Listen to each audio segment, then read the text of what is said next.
नमस्कार दोस्तों, स्वागत है आपका मेरे YouTube चैनल यूपी तत्काल न्यूज में। पहले भाग में हमने ग्राम प्रधान बनने के नियमों में हुए बड़े बदलावों पर चर्चा की थी और जाना था कि कैसे ये नए प्रावधान गांव की राजनीति की दिशा बदल सकते हैं। लेकिन अब सबसे बड़ा सवाल यही है कि इन नियमों का असर केवल उम्मीदवारों तक सीमित रहेगा या पूरे गांव की व्यवस्था पर भी पड़ेगा। गांव की पंचायत केवल चुनाव नहीं होती, ये गांव का छोटा प्रशासन होता है। शहरों में जहां नगर निगम और अधिकारी होते हैं, वहीं गांव में वही भूमिका ग्राम पंचायत निभाती है। ग्राम प्रधान केवल प्रतिनिधि नहीं, बल्कि गांव और सरकार के बीच की सबसे अहम कड़ी होता है।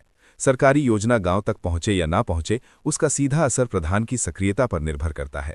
पिछले कुछ वर्षों में सरकार ने ज्यादातर योजनाओं को डिजिटल माध्यम से जोड़ दिया है। अब भुगतान सीधे बैंक खाते में होता है, मजदूरी ऑनलाइन दर्ज होती है और निर्माण कार्यों की तस्वीरें पोर्टल पर अपलोड करनी पड़ती हैं। यानी अब केवल लोकप्रिय होना पर्याप्त नहीं है, नियमों और तकनीक की समझ भी जरूरी हो गई है। यही वजह है कि प्रशासन अब ऐसे प्रधान चाहता है जो कागजी प्रक्रिया, ऑनलाइन आवेदन और विभागीय पत्राचार समझ सके।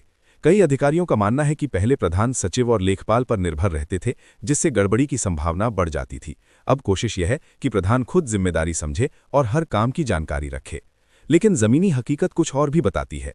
कई गांवों में इंटरनेट की समस्या है, बिजली की समस्या है और कई बुजुर्ग लोग स्मार्टफोन तक ठीक से इस्तेमाल नहीं कर पाते। ऐसे में सवाल उठ रहा है कि क्या ये बदलाव गांव की वास्तविक परिस्थितियों को ध्यान में रखकर किए गए हैं या केवल व्यवस्था सुधारने की नीयत से लागू कर दिए गए। ग्रामीणों का कहना है कि नियम सख्त करने से भ्रष्टाचार पूरी तरह खत्म नहीं होगा, बल्कि तरीका बदल जाएगा। पहले जहां दबंगई और प्रभाव चलता था, अब कागज और प्रक्रिया का दबाव रहेगा। जो लोग पढ़े लिखे और संसाधन संपन्न हैं, उन्हें फायदा मिल सकता है, जबकि साधारण व्यक्ति पीछे छूट सकता है। महिलाओं के संदर्भ में भी बहस तेज हो गई है। पंचायतों में महिलाओं के लिए आरक्षण ने कई नई प्रधानों को मौका दिया, लेकिन पति प्रधान शब्द भी उसी के साथ सामने आया। कई जगह देखा गया कि महिला प्रधान केवल नाम की रहीं और फैसले परिवार के पुरुष सदस्य लेते रहे। प्रशासन का दावा है कि नए नियम और कागजी जिम्मेदारियां इस प्रवृत्ति पर रोक लगा सकती हैं, क्योंकि अब हस्ताक्षर, प्रमाणन और जवाबदेही सीधे प्रधान के नाम से जुड़ जाएगी। हालांकि ग्रामीण महिलाओं का कहना है कि असली जरूरत नियम नहीं, बल्कि प्रशिक्षण की है। यदि नई महिला प्रधानों को सही मार्गदर्शन और प्रशासनिक जानकारी दी जाए, तो वे बेहतर काम कर सकती हैं। बिना जानकारी के केवल कागजी नियम बढ़ा देने से समस्या पूरी तरह हल नहीं होगी। अब बात चुनावी राजनीति की। पहले पंचायत चुनावों में व्यक्तिगत संबंध, जातीय समीकरण और गांव की बैठकों का बड़ा महत्व होता था। उम्मीदवार घर घर जाकर लोगों से मिलते थे और भरोसा जीतते थे। लेकिन अब स्थिति बदलती दिखाई दे रही है। संभावित उम्मीदवार चुनाव से महीनों पहले ही अपने दस्तावेज दुरुस्त कराने में लग गए हैं। आधार कार्ड, मतदाता सूची, भूमि रिकॉर्ड, आय प्रमाण पत्र, जाति प्रमाण पत्र, शपथ पत्र और सरकारी बकाया, इन सभी की जांच पहले से ज्यादा गंभीरता से होने लगी है।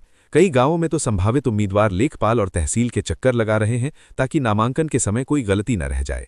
विशेषज्ञों का मानना है कि इस बार नामांकन रद्द होने की संख्या बढ़ सकती है। कारण यह है कि पहले छोटी मोटी कमी नजरअंदाज हो जाती थी, लेकिन अब दस्तावेजों की जांच सख्त हो सकती है। इससे चुनाव मैदान में उम्मीदवारों की संख्या कम भी हो सकती है। इसके साथ ही चुनावी खर्च का तरीका भी बदल सकता है।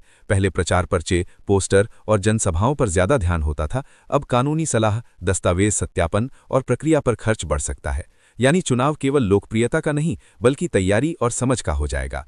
गांव के बुजुर्गों का कहना है कि पंचायत लोकतंत्र की पहली सीढ़ी है। अगर इसी स्तर पर लोग खुद को अलग थलग महसूस करने लगे, तो लोकतांत्रिक भावना कमजोर हो सकती है। वहीं कुछ लोग इसे सकारात्मक बदलाव मान रहे हैं और कह रहे हैं कि योग्य व्यक्ति ही जिम्मेदारी संभाले तो विकास तेजी से होगा। सबसे महत्वपूर्ण बात यह है कि अभी भी कई ग्रामीणों को नए नियमों की पूरी जानकारी नहीं है। जागरूकता की कमी सबसे बड़ी समस्या बन सकती है। यदि समय रहते जानकारी नहीं पहुंची, तो कई लोग केवल जानकारी के अभाव में चुनाव से बाहर हो सकते हैं। आखिरकार ये बदलाव सही साबित होगा या नहीं, इसका फैसला कागजों से नहीं, बल्कि आने वाले पंचायत चुनाव के परिणाम और गांवों की स्थिति से होगा।